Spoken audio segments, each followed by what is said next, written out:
আলহামদুলিল্লাহ আমরা একটি চাক কাটলাম মাত্র। চাকটায় বেশি মধু পাইনি। মাশাআল্লাহ মাশাআল্লাহ। আমি তো দেখাই ভাই,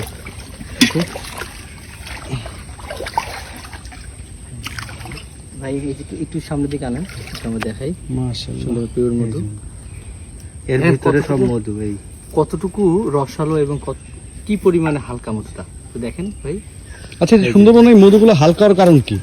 মানে আমি সুন্দরবন এই অঞ্চলের মধুগুলো তুলনামূলক হালকা হয়, এর কারণটা কি?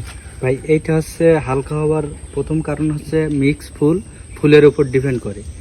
যে সময় হচ্ছে বিভিন্ন রকম গাছের ফুল ফোটে, সেই ফুলগুলো হচ্ছে আপনার এই পাতলা হয়।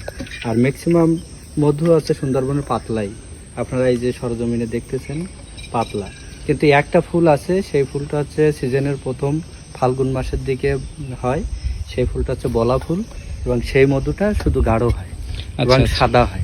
তাছাড়া আর অন্য যে কোনো মধু, যে কোনো ফুলের, এখন যেমন উড়া ফুল, এই উড়া ফুলের মধু এইগুলো, তো উড়া ফুলের মধু দেখেন কত পাতলা। মাশাআল্লাহ। হ্যাঁ।